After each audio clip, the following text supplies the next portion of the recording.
นี่ก็จะพาน้องอีไข่และน้องไม้คำที่เกิดหนังสือพวกมูหนังสือพี่น้องตั้งแต่เกิดมาเนาะซ่อนอยู่ข้างหลังเลยพี่น้องสองคน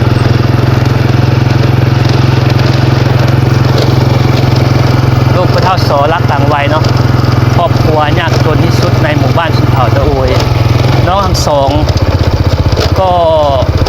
ได้ใหญ่เติบโตแล้วแต่ว่าไม่ได้เรียนหนังสือพี่น้องอีไข่ได้7 ปีเนาะแล้วก็น้องไม้คำก็ได้4 ปีบ่ฮู้หนังสือเกิดมาบ่เคยกินขนมแซ่บๆจักเทื่อพี่น้องไปแล้วมันตอนเอาพี่น้องพามากินขนมอยู่ที่บ้านก็ค่อยขายเครื่องพี่น้องแม่2พี่น้องอยากให้กระเจ้าเรียนหนังสือเนาะพี่น้องวอนผู้ใหญ่ใจดีให้น้องทั้ง2คนได้เรียนหนังสือเลยพี่น้องเดี๋ยวเอามาเฮือนก่อนพี่น้องนี่ที่ FC ถามหาเนาะน้องสองก็ได้มาน้ำข่อยเลยพี่น้องมาอยู่เฮือนเลยพี่น้องเหมือนมันจะไปเก็บมะม่วงหินมะพร้าวนะพี่น้องอยู่ที่ห้วยวังเลี้ยงสายห้วยวังเลี้ยงนะมาเฮียจะขนมให้ข้าเจ้ากินเห็น FC จากไทยแล้วก็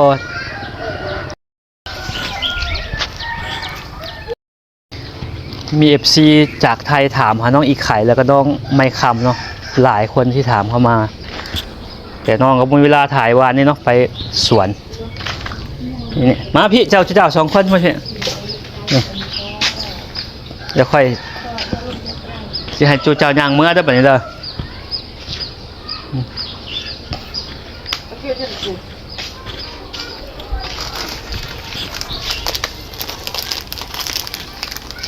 รู้จักมักขนมอีหยังขนมนี่บ่อ้าวคนละถุงเอาขอบใจเพิ่นเด้อขอบใจว่าสิขอบใจเด้อสิเมื่อนี้ไปสาย2 คนเจ้าไปเก็บมะม่วงบ่ได้ไปบ่ฮะจะไปน้องแขนน้องเขาไปเอาพ่อน้องเจ้าไปเฝ้าพ่อเจ้าไปเก็บมะม่วงเอ้าพากันเมื่อบัดนี้ข่อยเมื่อเด้อ จะกินขนมนี่อยู่กับน้องอีไข่แล้วก็น้องไม้คำผู้ที่น้องมาสัมภาษณ์พี่น้องลูกผู้เฒ่าสอรักต่างวัยเนาะว่า63 ปีเมียก็23 ปีหรือว่า13 ปีเนาะน้องก็ฐานะครอบครัวก็ยากจนเนาะเงินก็ขาดไฟฟ้าใช้ขาดห้องน้ำขาดเขากินขาดทุกสิ่งทุกอย่างเลยพี่น้องคนไปยืนอยู่น้ำแม่เจ้าคนไปเขาชี้ทายแม่ก็แต่งกับแปลงน้ำแดงอย่างเดียวบวชเวียกงานอีสังเลาะอย่างเดียวพี่น้องใช่แม่นี่ไปชมเจ้าไปน้องข่อยแล้วข่อยซีมาส่งชมเจ้าดอกจะกินอีสังกินขนมโอเคจะไปน้ำข่อยจังหน่อยส่งพี่น้องเพิ่นว่าจะกินขนมพี่น้องนี่คือน้องอีไข่และน้องไม้คำที่บ่ฮู้หนังสือคือหนังสือแต่น้อยลูกผู้เฒ่าสอรักต่างวัยผัว63เมียก็23 ปีหรือว่า23 ปีเนาะเมียก็บุตรเต็มปานใดพี่น้อง เป็นบ่าเมียก็ได้เลาะอย่างเดียวพี่น้องบ่ฮู้เวียกฮู้งานอีสักเขาไปเวียกไปงานเบิดพี่น้องครอบครัวก็ยากจนที่สุดในหมู่บ้านชุนเผ่าตะโอยเงินก็ห้องน้ำบ่มีไฟฟ้าใช้ก็บ่มีเขากินก็บ่มีขาดทุกสิ่งทุกอย่างพี่น้องไปเอาสบายดีเด้อสบายดีสินบก่อนเอามือนบเจ้าซื้ออีหยังว่าดังใครๆซื้อใครอายุจักปีกูนะ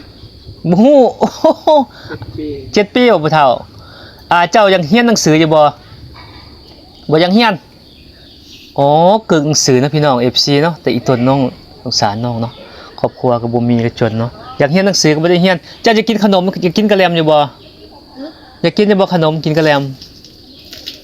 ย่างไปหาข่อยเด้อฮู้บ่เฮือนขายเครื่องฮะเฮือน2 ชั้นฮะฮู้บ่ฮู้คันฮู้ละพาน้องเจ้าไปเด้อใส่น้องเจ้าเพิ่นนั่นบ่ไปนำน้องเจ้าไปแล้วไปหาข่อยเด้อข่อยสิเอาขนมให้เจ้าแล้วข่อยจะเอาเครื่องนุ่งให้เจ้าเด้ไปเอาไปตอนเสาร์นี่เด้อนี่น้องอีไข่ไปตามหาไม่เนี่ยก็พ่อจะท่าค่อยเด้ แต่ถ้าเขาจะตามหาไม่คำสองพี่น้องที่กึกหนังสือบ่ได้เรียนหนังสือพี่น้องน่าจะไปหาน้องเขาเจ้าเนาะไปอาบน้ำบ่อีไข่หยุดก่อนอีไข่มานี่ อยู่ไสอันน้องเจ้าเอาไปน้ำมาไปน้ำมาแล้วไปเอาขนมน้ำข่อยไปข่อยสิไปเวียกแล้ว โอ้ยแม่ก็อยู่เงื่อนพี่น้องแตงลิตร5 ลิตรกับแปลงน้ำแดงแล้วก็เลาะอย่างเดียว โอ้ยแม่ก็ได้บรรยากาศยามเช้าๆพี่น้องเมื่อวานไปขอดิโดน้ำข่อยค่อยให้ดิโดอันหนึง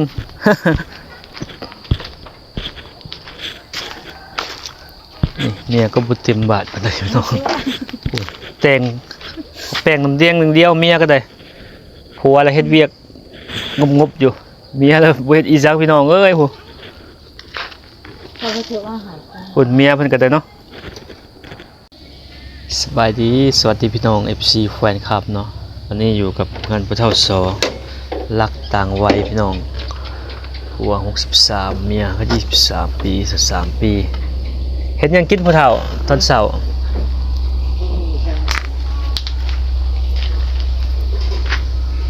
เฮ็ดหยังกินตอนเช้านี่ มีครับ นึ่งข้าวแล้วในนึ่งอีกสังหน่อยหนึงก็เว้แต่หดข้าวอยู่ลูกชายเจ้าเฮ็ดหยังกินน่ะ มีครับ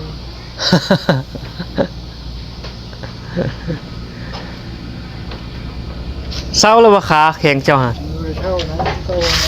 อ๋อนี่คือเก่ามันบ่ไปเจ็บประดงคอคือเก่าโอ้ยนางน้อยเพิ่นมาแล้วพี่น้องพวกนี้แหละพี่น้องบ่ได้เรียนหนังสือเนาะคือหนังสือแต่น้อยๆอันนี้ซื้ออีสังเจ้า ไข่ น้องไข่ ที่ไข่ อีไข่บ่จักปีเจ้าอีไข่ 7 ปี ได้7 ปีกับผู้นำบ่เรียนหนังสือแล้วเนาะเจ้าเนาะบ่เรียนหนังสือแล้วนะผู้เฒ่าเนาะบ่เจ้าอยากเรียนหนังสืออยู่บ่ไข่ฮะบ่ค่อยถามกับเจ้าก่อนคันเจ้าอยากได้กินขนมนำข่อยสุนนานะ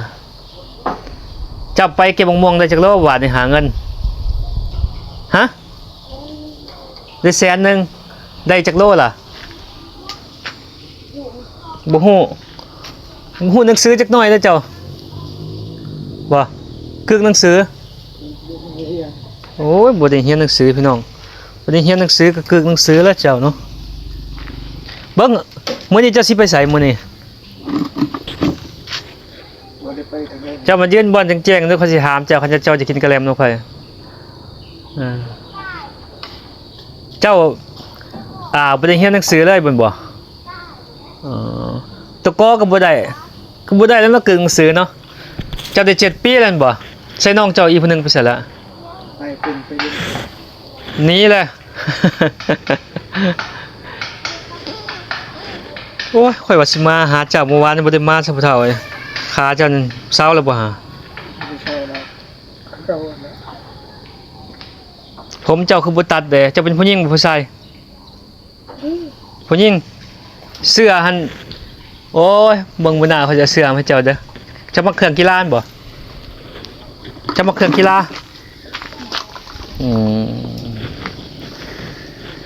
มาเครื่องกีฬามื้อนี้ไปบ่เก็บมะม่วงไป เงินแล้วจะเอาไปใช้เดี๋ยวนี้เอาไปไว้ใช้เงินแสนกีบ400 บาทจะไปเก็บมะม่วงหาเงินซื้อข้าวเป็นพอกินแม่กินแม่นบ่เงินแสนเจ้าเอาไปใส่เดี๋ยวนี้เอาไว้อยู่เฮือน มัดนะซื้อขนมนะ ซื้อขนมไปเลยโอ้ เอาเจ้าสบายดีกล่องนี่ดูพอเด้อเดี๋ยวแป๊บเดียว